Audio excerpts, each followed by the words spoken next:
Bonjour à tous, je suis très heureuse de vous retrouver pour un nouvel épisode de Douceur et Confidence. Alors découvrez en toute intimité une personnalité qui fait l'actualité culturelle, aborder des questions de développement personnel, de bien-être et de spiritualité, le tout saupoudré de la magie des fées. Aujourd'hui, je reçois Stella Amiard, psychopraticienne, auteure et conférencière. Son ouvrage Héritage invisible est paru aux éditions Le Courrier du Livre. Bonjour Stella, je te remercie d'avoir accepté mon invitation féerique. Bonjour, merci à toi, je suis ravie d'être là. Ton livre Héritage invisible donne des clés pour se libérer des liens transgénérationnels qui empêchent très souvent d'avancer. Tu Oui. l'illustres aussi par ton Mhm. témoignage. Comment est-il né cet ouvrage? Alors, cet ouvrage, je pense qu'il était au fond de moi depuis très longtemps. Il dormait.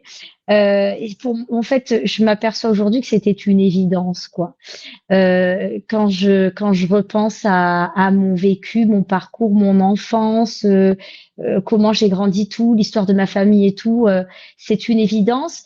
Je suis évidemment certifiée, c'est-à-dire que je suis formée à la psychogénéalogie, mais ce n'est pas juste ça. C'est vrai que ça aurait pu juste être un livre qui témoigne de mon savoir, de mes connaissances professionnelles seulement. Sauf que là, en fait, ce livre, il est aussi autobiographique puisque je parle de moi dedans. Et donc, c'est un mélange en fait de mon vécu et aussi de mon expérience professionnelle Et alors, il s'adresse à qui?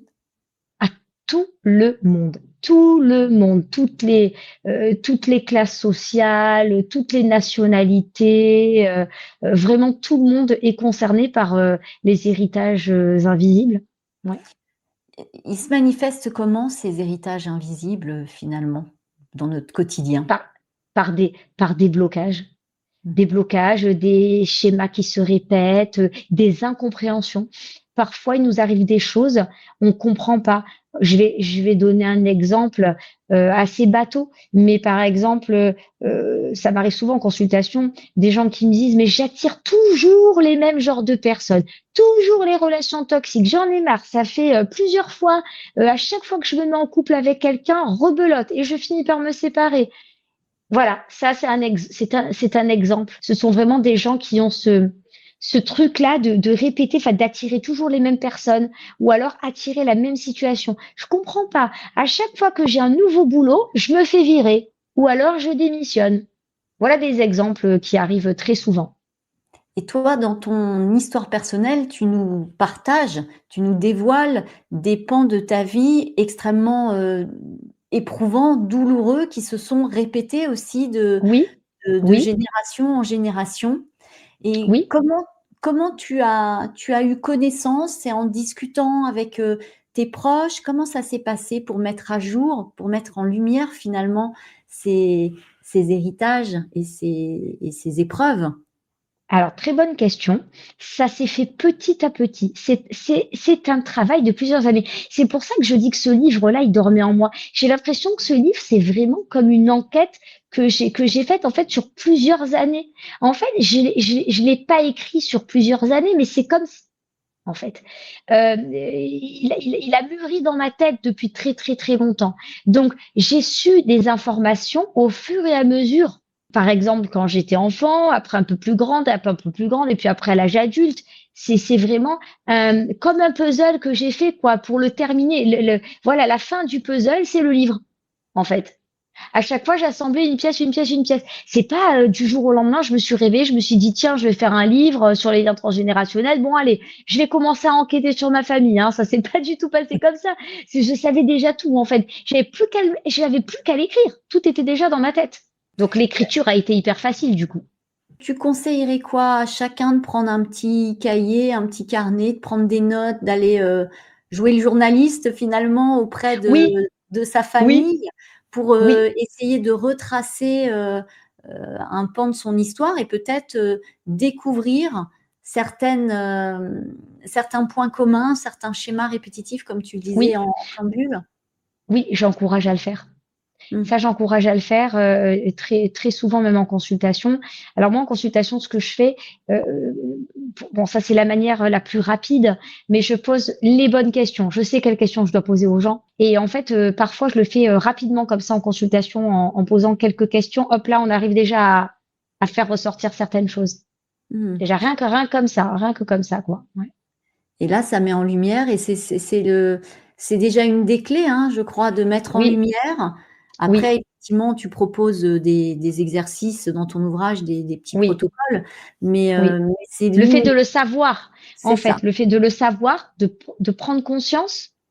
Il y a d'abord chercher l'information, trouver l'information, donc on le sait. Ensuite, on en prend conscience et ensuite on le digère, parce qu'il faut le digérer aussi. Hein. Il faut digérer l'info. Hein. C'est pas facile non plus. Et il y a l'acceptation et tout. Il y a quand même plusieurs étapes. Mais déjà, rien que ça, rien que de savoir, savoir d'où on vient, savoir pourquoi, savoir comment, c'est ce qui s'est passé, c'est énorme. C'est Mmh. énorme déjà ça. Effectivement, dans la psychogénéalogie, il y a tout ce qui est, en tout cas, ce qu'on porte qui ne nous appartient pas nous, dirais enfin, qu'on Mm, a pu apporter, mais il y mm, a aussi, des qualités, des aptitudes auxquelles on peut peut-être aller, se greffer pour se connecter, se relier à peut-être une, je sais pas moi, une passion qu'on oui. avait au fond de nous, mais qu'on n'osait pas trop, mettre, en application et puis Mm. finalement on découvre que, le grand-père, adorait peindre, et cetera. C'est Ça aussi, ah il y a oui, pas que le oui, négatif oui, oui. Voilà, exactement. Alors ça, j'en parle aussi dans le livre, ce qu'on transmet, ce qu'on nous a transmis. J'en parle dans le livre, d'ailleurs, au moment où je parle des traditions qu'on transmet, et tout ça. Voilà, on est dans le positif, les réunions de famille, les cousinades, les transmissions de dons, de talents. Alors parce que très souvent, le grand-père est artiste, le fils est artiste, le petit-fils, lui aussi, il est artiste. Voilà, il y a plein de choses comme ça qui se transmettent, l'amour de la nature, il y a plein de choses, la foi pour ceux qui sont croyants, il y a plein de choses qui se transmettent comme ça. et alors, toi qui es maman de 5 enfants, oui. quelles valeurs sont essentielles pour toi, liées à la famille? Pour moi, la valeur essentielle, c'est le respect. Déjà, le respect.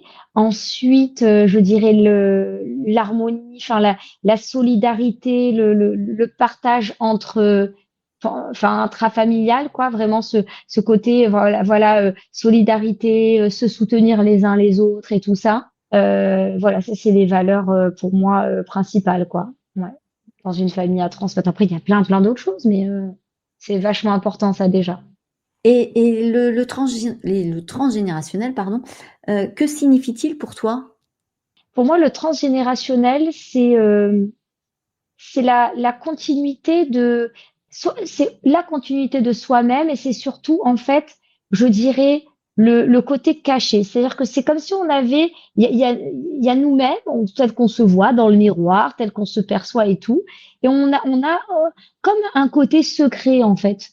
Voilà, c'est vraiment creuser en profondeur, c'est vraiment ce côté-là en fait qu'on ne voit pas. Voilà, moi je dirais que c'est ça pour moi le transgénérationnel, mais c'est quand même une continuité de soi-même quoi. C'est-à-dire que on n'est pas juste nous comme ça, on est nous, mais avec tous nos ascendants et nos ancêtres et tout qui sont un peu cachés en nous quelque part, ils sont là quoi. Voilà, ils sont là en nous.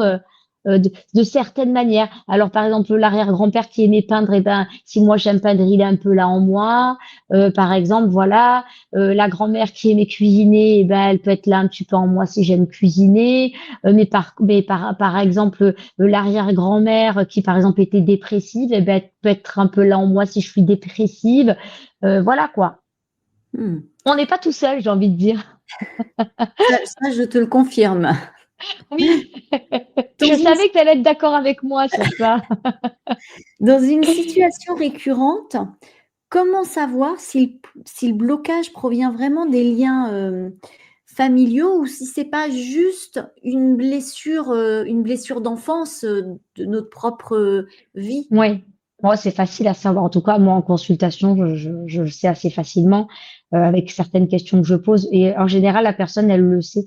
Parce que quand on sait que c'est transgénérationnel, quand la personne dit, mais je comprends pas d'où ça vient, pourtant j'ai cherché, et pourtant, et que vraiment la personne, elle n'arrive vraiment pas à voir. Et quand on vraiment on fait je pose des questions, on remonte dans l'enfance, on essaie de comprendre et tout. Quand on ne trouve pas, alors moi, je leur dis toujours ça. Je leur dis, on n'est pas obligé de trouver. C'est pas très grave si on ne trouve pas, mais en général, quand on ne trouve pas, on va puiser dans le transgénérationnel. Et à 100% des cas, ça trompe pas. Hein. Finalement, après, en discutant et tout, on se rend compte que oui, quoi, que finalement, c'est ça. Donc voilà, c'est soit soit on trouve dans la vie de la personne, l'enfance ou un traumatisme, peu importe quand est-ce qu'il est arrivé, l'éducation, peu importe et tout. Soit si on trouve pas, c'est sûr que ça vient de là. Quoi. Ok. Je t'ai demandé de choisir une chanson qui symbolise la famille pour toi. Tu as choisi Oui, Grand corps malade, oui, j'adore. le sens de la Ouais. famille. J'aime beaucoup cette chanson. Et j'aime bien Grand Corps Malade, j'aime bien ses textes, ils sont très touchants. Très très beau texte. J'aime beaucoup également Grand corps malade. Alors la créativité, on pourrait dire qu'elle est au cœur de ta vie. Oui, on pourrait dire ça. Quel sens lui donnes-tu? Pour moi, la créativité, ça représente la réparation, ça représente la guérison, l'épanouissement et l'accomplissement de soi. Ok. Et alors, dans quel domaine elle s'exerce dans ta vie? Il y a Oh là là, l'écriture, dans là, plein. bien sûr, mais il y a Ah oui, plein bah de déjà choses. l'écriture. Oui, plein de domaines. L'écriture, le contenu que je partage sur les réseaux, parce que c'est de la créativité de faire des vidéos, etc. Bien sûr. Ça. Alors, je suis aussi une ancienne artiste. Alors bon, on reste toujours artiste toute sa vie, puisque j'étais chanteuse Mmh. il y a très longtemps. Enfin, j'ai démarré comme ça dans la musique lorsque j'étais plus jeune. Donc ça aussi, c'est de la créativité. Mais je suis créative même dans la vie de tous les jours, quand je cuisine, quand je fais de la pâtisserie, quand je suis assez bonne dessinatrice, je peins aussi, peinture à l'huile, déjà fait des tableaux. En fait, je suis créative du matin jusqu'au soir, quoi. De tout ce que je fais, je suis créative. Et est-ce que Voilà. cette créativité, c'est, pour toi, une façon de te sentir vivante, d'être, Ah ici oui, ah et oui, maintenant? Est-ce ah que oui, ça, tu en as conscience ou ah pas oui, oui, oui, oui, finalement? oui. 1000%. Mmh. Ouais. Est-ce que c'est un espace où tu te mets un peu dans une bulle ou pas forcément? Pas forcément. Parce que tu sais, il y a aussi la créativité qu'on partage. Mmh. Tu vois? Donc c'est pas forcément la créativité dans une bulle. Je suis aussi très sportive. Je dirais que alors peut-être à quel moment je vais me mettre dans ma bulle, que peut-être peut-être quand j'écris à la rigueur. Oui, ça oui, on peut dire. Parce que le partage, il est après quand c'est édité, quand c'est Mmh. publié, mais oui, à ce moment-là, je peux dire que je suis dans ma bulle. Après, tout le reste, je suis plutôt dans le partage, moi, je dirais plutôt. Ouais. Ouais. Je suis pas trop quelqu'un qui se met dans sa bulle, à part si vraiment j'en ai pas. Après, j'ai mes moments où j'aime bien être seule, où je vais écouter de la musique, je vais me ressourcer. C'est-à-dire que moi, la musique, pour moi, c'est pour m'évader. Même si je Mmh. suis dans ma voiture en train de conduire, je vais écouter de la musique, je vais m'évader, par exemple. Alors là, peut-être, ce que tu dis là, oui, ça prend tout son sens. C'est-à-dire que oui, à ce moment-là, je vais peut-être me mettre dans ma bulle. Là, Mmh. oui. Les enfants ont cette, sensibilité naturelle. Comment les accompagnes-tu? Parce que tu fais beaucoup de vidéos avec tes enfants et j'aime beaucoup ta manière dont tu appréhendes, dont tu partages des conseils simples, mais Ouais. tellement essentiels. Oui. Alors ça, c'est vrai que en fait, j'aime les enfants. J'aime les enfants pour leur pureté, leur naïveté. Et en fait, je déteste qu'on fasse du mal aux enfants. Et en fait, toute cette injustice du monde, j'ai l'impression de la porter sur mes épaules, en fait. C'est-à-dire que, en fait, j'ai envie d'être la porte-parole des enfants. C'est impossible pour moi d'imaginer qu'il y a des enfants qui souffrent et pourtant je le sais. Des fois, je m'empêche d'y penser. Je préfère des fois dans le déni parce que je sais. Et en fait, je me dis, bah, à mon échelle, à moi, j'ai envie d'apporter quelque chose en fait. C'est tellement insupportable pour moi d'imaginer qu'il y a des enfants qui se font harceler à l'école, qui se font frapper, qui se font maltraiter, peu importe. Et c'est tellement insupportable pour moi que voilà, pour moi, j'ai vraiment envie d'être leur porte-parole, de faire tout ce que je peux pour eux. Et j'ai trouvé que ça, parce que voilà, si je pouvais faire plus, je ferais plus. Mais voilà, pour moi, c'est vraiment dans ce sens-là et par des messages simples, parce que les enfants, ils comprennent la simplicité. C'est pas la peine d'en faire des caisses et parce que les enfants, ils captent aussi l'authenticité. Un enfant, il n'y a pas plus beau, il n'y a pas plus pur et c'est eux qu'on doit, c'est les adultes de demain, quoi. Voilà, et j'aime vraiment beaucoup les enfants. C'est-à-dire que vraiment, même les enfants que je vois en consultation, même en visio, ou des enfants vraiment par exemple, j'ai le parent en consultation, l'enfant, je le vois pas, j'ai que le parent, j'ai jamais vu l'enfant. Bon, en fait, je ressens quelque chose pour cet enfant. C'est-à-dire que vraiment, tous les enfants me touchent, en fait. Et parfois, même quand j'ai des enfants en consultation, avec qui je parle et tout, je suis toujours très touchée, je m'investis parce que j'ai toujours envie de sauver les enfants, en fait, quoi. Voilà. Mmh. Oui, parce que tu accompagnes aussi tu accompagnes les adultes, mais aussi les enfants et les adolescents? Oui, en consultation privée, tout à Mmh. fait et j'en ai beaucoup quand même et franchement, à chaque fois, même quand c'est pour des choses qui ne sont pas très graves, mais ça me touche beaucoup. La manière dont ils parlent, comment ils sont innocents, comment ils c'est tellement mignon un enfant, en fait, quoi. Je me dis: «Il faut vraiment les protéger», quoi. C'est vraiment, c'est vraiment top de pouvoir travailler avec des enfants, vraiment de pouvoir leur apporter quelque chose et surtout quand on voit que dans leurs yeux, il y a de l'admiration ou alors que vraiment il y a de la gratitude, que vraiment je sens que je peux les aider, que je sens qu'ils m'écoutent, que vraiment ils mettent en pratique mes conseils et tout. Je trouve ça génial, quoi, vraiment. Et quel regard, ont tes enfants justement par rapport aux vidéos que tu partages? Alors, mes enfants, déjà, ils adorent faire les vidéos. Très souvent, c'est eux qui me demandent de faire des vidéos. Et donc, ils adorent ça. En fait, ils comprennent que c'est pour les autres enfants. Je leur ai expliqué. Donc, ils savent que ces vidéos-là vont être regardées. Alors, ils comprennent pas comme nous, les adultes, mais ils savent que les autres enfants vont regarder ces vidéos et que ça va servir, que c'est pour transmettre un message. Donc, en fait, ils ont l'impression d'avoir une mission, quoi, de jouer un rôle. Enfin, voilà, quoi. Ils savent qu'il se passe quelque chose. Alors, peut-être qu'ils comprennent pas vraiment l'importance et l'impact. Ça, quand même, c'est compliqué. Ils sont trop petits. Mais ils savent que c'est pour aider les autres, que c'est pour transmettre un message, que les autres enfants, ils vont écouter, les parents aussi. Ça, ils le savent. Et tu as des retours d'enfants ou d'adolescents Oui, qui suivent, plein. ta chaîne, ou Tous les tes jours. réseaux? Ouais? Ouais, plein. Ouais, plein, plein. Alors déjà, quand je les ai en consultation, ils me disent: «Oh, j'ai vu tes vidéos et il dit telle vidéo, celle-là, c'est ma préférée». Donc déjà, je vois qu'ils me suivent. Ou alors, ce sont les parents qui me disent: «Ah, mon fils ou ma fille vous adore, écoute vos vidéos, etc.» Ou alors, je reçois des messages aussi en privé. Ça, c'est pour les plus petits. Après, pour les ados, pour les plus grands, ils m'envoient directement des messages sur les réseaux Mmh. sans l'accord de leurs parents ni rien. Hop là, ils m'envoient des messages. Ah, merci beaucoup pour vos vidéos. Ah, il y en a qui me demandent des conseils. Voilà. Eux, ils se débrouillent tout seuls. Ils m'envoient directement des messages. Voilà. Ouais, il y a un lien, et puis c'est la génération de toute façon où ils maîtrisent très bien, tous les Ah oui, oui, outils, oui. Tout à fait. Oui, oui, oui. Et puis sinon, après, quand je les ai en consultation, il y en a certains qui me le disent aussi, qui regardent mes vidéos, ou que leurs parents ont envoyé mes vidéos. Voilà. Donc, ouais, ouais, il y a une bonne connexion avec les enfants et les ados. Tu as choisi, On écrit sur les murs, Mm. une chanson qui symbolisait, l'enfant. Oui, oui, j'aime bien cette chanson, que bon, on entend les enfants qui chantent, elle est joyeuse, ça repré pour moi, c'est le dynamisme des enfants, voilà, pour moi, j'ai en fait, quand j'écoute cette chanson, j'imagine des enfants dans une cour d'école qui s'amusent et tout, Aujourd'hui, qui est Stella Amiard? quelqu'un qui transmet des messages sur les réseaux. Je préfère dire ça même plutôt que dire créatrice de contenu parce que dans mes contenus, je transmets des messages à chaque fois. Écrivaine, maman, épouse. Mmh. Euh, Parce qu'attention, il y a Stella Amiard et il y a Stella la psy. Ce sont deux choses différentes. Oui. Stella la psy, c'est voilà, c'est comme un nom de scène, quoi. Mmh. Et là, je parle de mes enfants et tout parce que c'est Stella Amiard.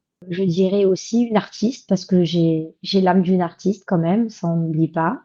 et une femme aussi, hein. Faut pas s'oublier en tant que femme quand même. On est maman et tout, mais on est femme aussi. Je dirais une femme comblée, épanouie, bien dans ses baskets et je sais ce que je veux, ce que je ne veux plus. Aujourd'hui, je m'affirme et je suis fière.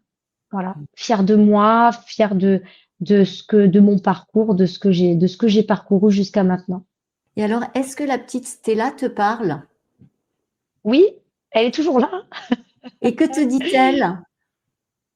Elle me dit qu'elle est fière de moi. Hmm. Ah oui, elle est très fière et surtout, elle comprend aussi, parce qu'il y a un lien aussi avec la Stella, l'enfance de Stella. On fait le lien avec ce qui a pu se passer, même certaines épreuves aussi qui se sont passées dans l'enfance et qu'on ne comprend pas sur le moment quand on est enfant, mais qu'on comprend plus tard. Donc la Stella adulte, elle comprend l'enfant, l'enfant qui comprend. C'est vraiment incroyable. Il y a un vrai lien, bien Hmm. sûr. Et la grande, elle parle à la petite? Ah oui, la grande, elle parle à la petite, parce que la grande, elle dit à la petite, bravo, Mhm. bravo pour toute la résilience que tu as eue, bravo pour le courage que tu as eu, bravo pour toute cette gentillesse que tu as eue, bravo d'être toujours resté toi-même, bravo d'avoir fait confiance, de t'être fait confiance, et d'avoir persévéré. Donc oui.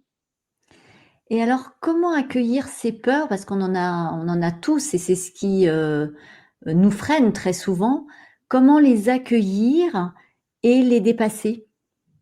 Les accueillir, c'est-à-dire accueillir sa peur, ça veut dire être plus fort que sa peur. C'est ce que je dis aux enfants. Je dis, c'est ta peur qui est plus forte que toi ou toi? Et tout de suite, ils répondent, bah non, moi, je suis plus fort que ma peur.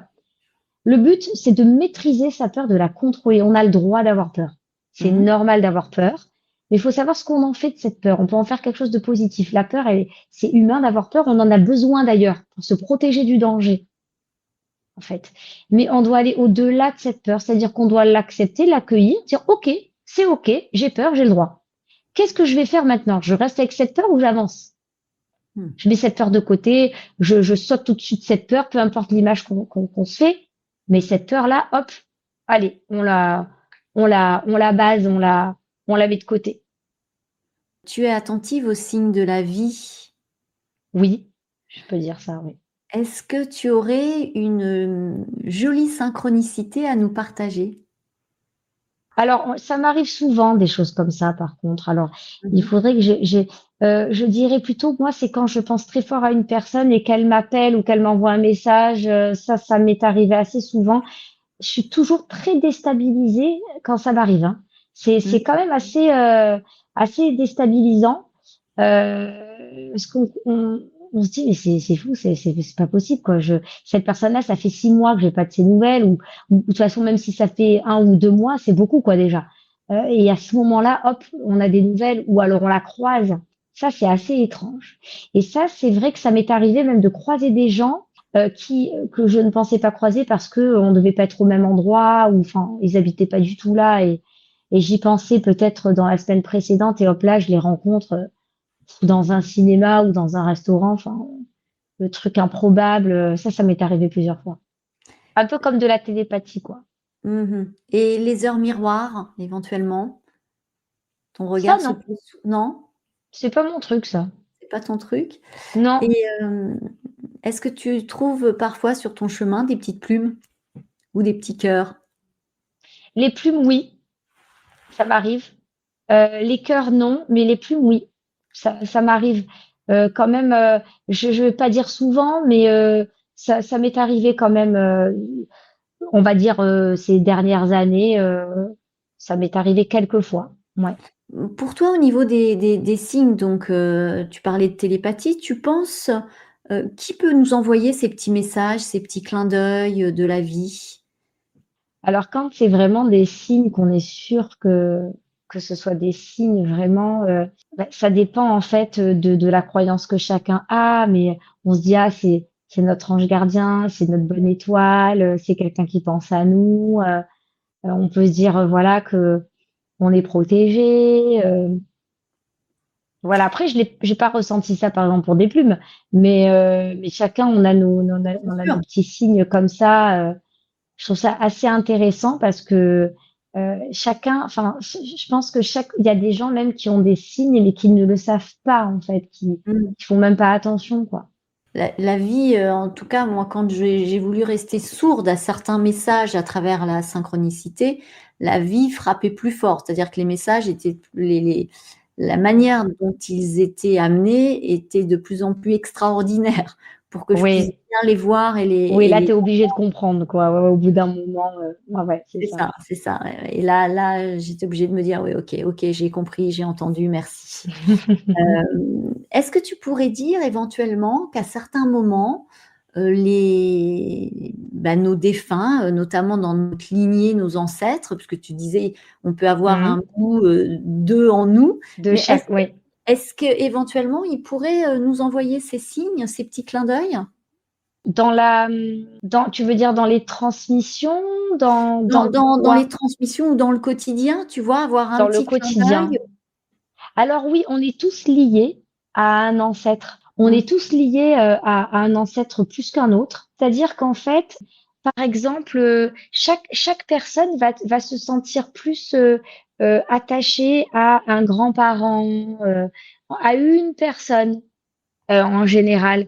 Il peut y en avoir d'autres, mais il y a une personne qui sort un peu du lot, quoi. Et donc, cette attache-là, elle peut être seulement psychologique parce que la personne, elle sait qu'elle ressemble à sa grand-mère ou son grand-père par des traits physiques ou psychologiques, ou elle a hérité d'un don, tu vois, comme on disait tout à l'heure. Mmh. Mais aussi, ça peut être au-delà, ça peut vraiment ressentir, quoi, que cette personne est là. Et ça, c'est très personnel, ça dépend de chacun. Que signifie pour toi, la mort? Une continuité. Mmh. Peut-être, ça peut être aussi même le début, hein, en fait. On est de passage ici pour moi. C'est un passage. Donc, oui, on peut dire une suite, un nouveau départ, un début d'autre chose. Compliqué de mettre des mots là-dessus. C'est un autre chapitre aussi, ou voilà, on peut dire ça. Mm. Quelle chanson pour toi représente le mieux la mort? Qui quand tu l'entends, tu sais que pour toi c'est ça elle te fait, elle te connecte à la mort, à tes défunts? J'ai pas spécialement une chanson qui va me faire penser à ça parce que, en général, quand j'écoute de la musique, c'est vrai que ça me transporte et tout, mais c'est pas trop dans la tristesse. Mmh mh. Ça peut être dans la nostalgie un petit peu parfois, dans les souvenirs, ça peut être dans les émotions, mais pas spécialement dans le côté dark, quoi, côté obscur comme ça.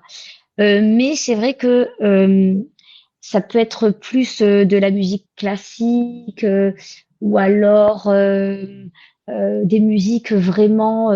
Tu m'avais, parlé de je pense que c'est la BO de Twilight?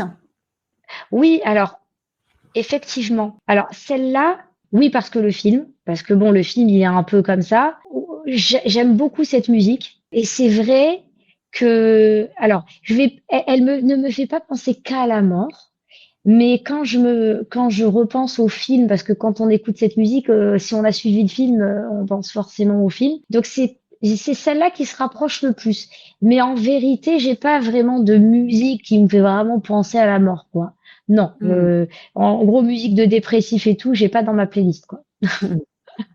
Moi, je suis toujours dans le positif, donc là, non. Voilà. Mais c'est vrai que parfois on a une musique qui nous ramène à un souvenir, triste et effectivement, Ouais, qui nous mais ramène à une pas trop époque, la mort chez moi. Pas mmh, trop la mort chez moi, parce que la mort, pour moi, c'est pas si triste que ça.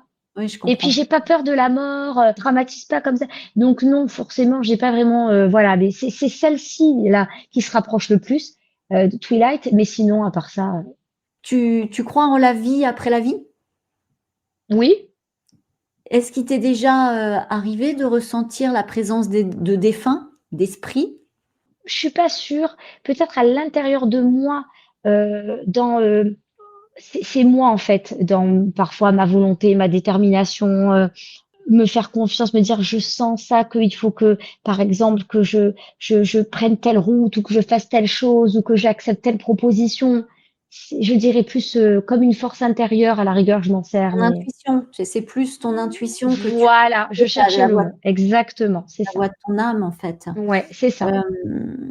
Oui, est-ce que tu as des sensations comme tu as une très grande sensibilité de par ta fibre, artistique. Mm, mm, mm. Est-ce que quand tu rentres dans des lieux, par exemple, tu peux ressentir ce qu'on appelle la mémoire des lieux ou les Oui, énergies du lieu? Est-ce que ça oui. te ouais? Ah oui, ça oui, par contre. Et alors ça se Ça passe oui. comment? Ça se manifeste comment? C'est par, c'est juste la Oh, sensation? je peux avoir froid, ou je peux avoir des frissons. Je peux ne pas me sentir bien, avoir envie de partir. Voilà, c'est ne pas aimer, c'est pas agréable, j'aime pas où je suis. Et ça, tu as appris à t'écouter par rapport à ça? Oui, oui, oui, oui, oui, ça, je m'écoute. Et ça Mmh. fait pareil avec les gens, hein. Mais Mmh. je m'écoute et en général, quand un endroit ne m'inspire pas, je reste pas, je fais tout pour ne pas rester, quoi. Et sinon, je supporte le temps qu'il faut supporter, mais Oui, ouais. Ah OK. ouais.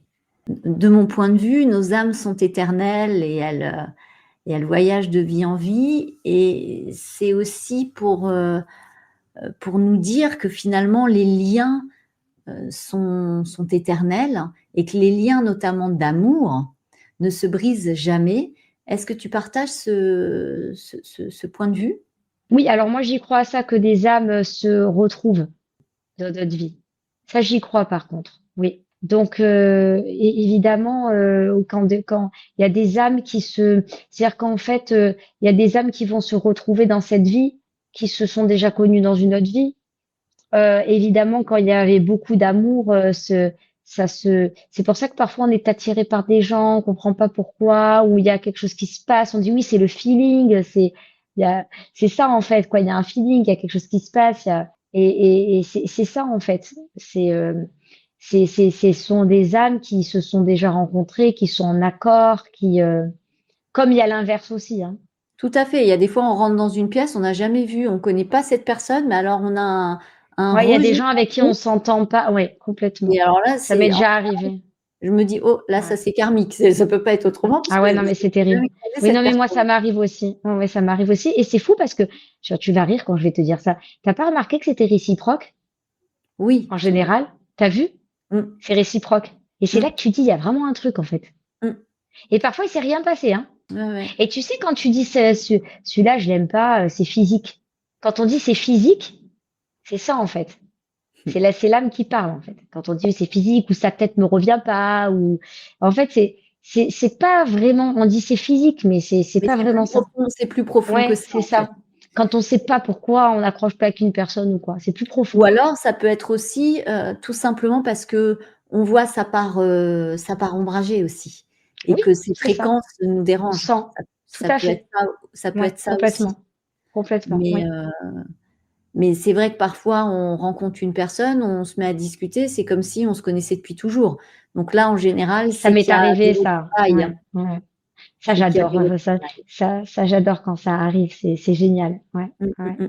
mmh mh. Si tu devais définir l'amour, L'amour, c'est le partage. C'est sans condition et envers et contre tout. et alors quelle maman es-tu? Douce, je pense. Mmh. Je suis douce, protectrice et pédagogue. Et quelle amoureuse es-tu? Investie, authentique et je dirais douce aussi. La douceur aussi. C'est important pour moi la douceur. Mais Oui. même dans la vie de tous les jours, avec les gens, même si tu vas acheter ton pain à la boulangerie, tu dois être douce avec. Enfin, je veux dire, pour moi, c'est tout le monde doit être avoir de la douceur, quoi. Voilà. La douceur, on la ressent effectivement dans tes, vidéos et c'est aussi, tu dis: «Tout le monde devrait avoir cette douceur», mais c'est déjà une douceur envers soi-même. Oui, c'est important ça, ouais, c'est vrai. Mmh. Parce que parfois Et on est doux avec les autres, mais mmh on n'est mh. pas toujours tendre Dur avec avec soi. soi-même. Mmh.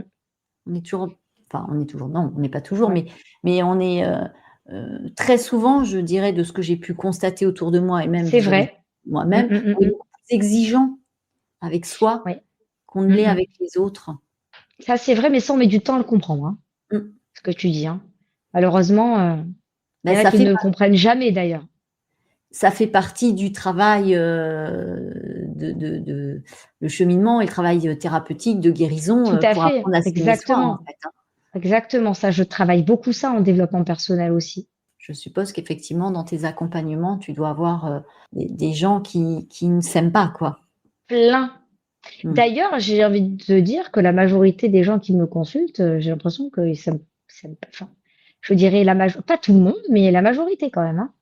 Bah, il y a des Ouais, blessures tellement, tellement c'est profondes, ça. tellement D'ailleurs, s'ils me lointaines. consultent, c'est que voilà, quoi. Mmh. Mmh, Ils ont besoin, mmh. d'être aidés, quoi. Alors, te souviens-tu de la chanson que tu as choisie, pour, illustrer l'amour? Te amo. Te Oui, amo. oui, oui, oui, oui. J'aime beaucoup cette chanson. C'était c'est une chanson qui est sortie il y a quelques années. Je crois 4 ans, il y a 4 ans, je sais plus, un truc comme ça. C'était un tube de l'été, mais bon, qui a continué encore en hiver et tout, et c'est vraiment une très belle chanson que j'ai adorée. J'écoutais tout le temps dans ma voiture et tout.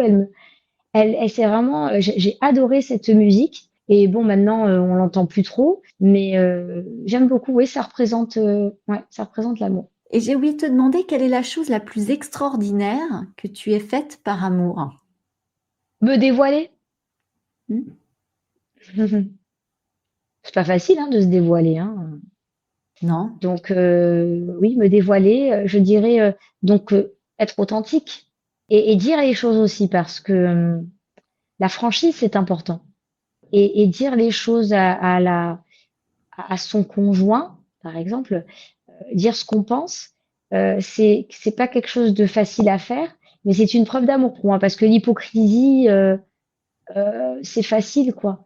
Cacher des choses, mais au contraire, se dévoiler, dire ce qu'on pense, et même parfois quand c'est pas toujours facile, quand on a peur de parler, c'est une preuve d'amour. Donc la franchise dans le couple est une preuve d'amour pour moi.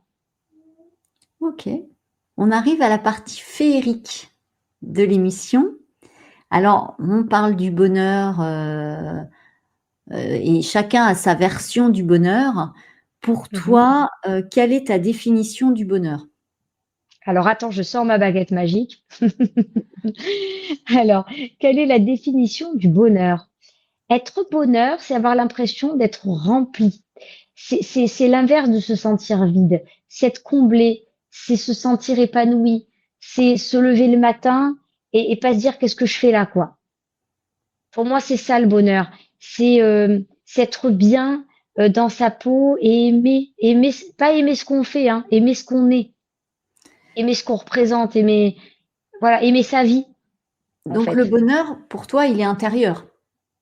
Ah oui, oui, il est intérieur. C'est-à-dire qu'on peut avoir vraiment, excuse-moi du terme, une vie pourrie, tu vois, et être heureux. Mmh. Et il y a des gens qui ont une vie extraordinaire comme ça en vitrine, en façade, et ils sont très malheureux. Alors, Voilà. justement, quels sont tes ingrédients essentiels à la recette du bonheur? C'est de d'abord s'aimer soi-même, de transmettre cet amour aux autres, d'avoir cette lumière intérieure, d'éclairer avec cette lumière. Parce que quand on éclaire, on reçoit aussi. Quand on donne, on reçoit. Donc après, quand ça rend heureux aussi de recevoir. On peut pas que donner et ne pas recevoir. C'est pas possible. Donc quand même, je veux dire, et donc, on renvoie du positif, on envoie du positif, on récolte du positif, et on ne peut que être heureux quand c'est comme ça. Et la joie? La joie, elle se communique Mmh? aussi, la joie. Alors être joyeux, c'est aimer rire, et aimer faire rire les autres aussi. Je trouve que c'est très important de rire. Aimer faire rire les autres, on est dans le partage là aussi, hein. Toujours, ouais, ouais, ouais. Et la joie, alors c'est vraiment plus expressif. C'est plus, c'est extérieur la joie, ça se voit. Être heureux, tu comprends, être heureux, c'est pas quelque chose qui se voit forcément, c'est plus intérieur. C'est-à-dire que tu peux faire la tronche et en fait, je te croise dans le métro, tu fais la tronche, mais en fait, s'il faut à l'intérieur de toi, t'es hyper heureuse, tu vois. Donc voilà quoi. Mais alors que quelqu'un de joyeux, tu vas le voir rire, tu vas le voir sourire. C'est voilà, tu extériorises. Alors, mes amis, les jolies fées ont un message à te transmettre. Acceptes-tu? J'accepte. Alors, comme nous sommes, on n'est pas en face à face, est-ce que tu préfères me donner un chiffre entre 1 et 55, ou puisqu'il y a 55 cartes, ou est-ce que tu Oui. préfères que je batte les cartes et le message tombera tout seul? Alors comme j'ai 5 enfants, je vais choisir le chiffre 5. C'est rigolo. La baguette féerique. Vis intensément comme si tu avais le pouvoir d'une baguette magique. Incroyable. Ouais, tu venais de Surtout que parler je t'ai de parlé baguette. de baguette tout à l'heure, je t'ai dit attends, je sors ma baguette magique en plus. C'est trop C'est ça. marrant. Et ce qui est drôle, c'est que ma question qui est toujours récurrente après, après le message, c'est: et si je te prêtais ma baguette de fée, à quoi te servirait-elle? À ce que tous les enfants du monde entier soient heureux et soient protégés, je dirais. Très beau message. La Voilà. gratitude est essentielle au monde féerique. Est-ce que tu la pratiques facilement? Est-ce que tu es démonstrative dans le remerciement? Ah oui, de plus en plus. Mmh. Dès que je peux, je remercie, même pour des petites choses. J'essaie de remercier, d'insister même, vraiment pour que la personne, vraiment, elle entende, pas juste un petit merci comme ça, tu sais, en chuchotant. Voilà, vraiment, je le fais. Alors parfois par écrit, par message écrit, à l'oral quand je peux. Parfois même j'argumente dans le merci, quoi. Parce que tu sais, si tu dis juste merci comme ça, la personne elle oublie. Donc j'argumente, j'explique, et histoire que la personne elle intègre vraiment elle prenne conscience quoi de ce merci en fait. Voilà. Et alors dans une de tes, vidéos, ce qui était très mignon, c'est que tu, parles à ta fille et tu lui proposes 3 Oui, carnets, oui, et notamment un pour la gratitude. Et moi, c'est quelque chose que je pratique depuis des années, hein, ça c'est les fées qui m'ont d'accord. initiée à ce petit carnet, et c'est un exercice que je propose dans la plupart de mes ouvrages, et c'est vrai que Ah, ça m'a fait énormément sourire quand, incroyable. tu partageais ça avec ta fille et ces 2 autres petits carnets, un je crois Oui, pour ses rêves, ses souhaits, puis un pour ses émotions, c'est non, c'est ça. Tu sais comment m'est venue l'idée? non? L'idée, elle m'est venue en consultation avec un enfant, figure-toi. Parce que je m'inspire aussi de mes consultations quand je fais mes vidéos. Et en fait, c'était donc une enfant qui, je voyais qu'elle se rendait pas compte en fait de la chance qu'elle avait et tout, et elle était assez négative et tout, et très en colère et tout. Alors je vais dire, écoute, tu vas faire un carnet pour tout mettre toutes tes colères, comme ça va te faire du bien et tout. Un carnet pour tes émotions, pour raconter, voilà, ce qui se passe. Et j'ai dit, et un carnet où tu vas noter tout ce qui t'arrive de bien. Tu notes tout ce que tu as.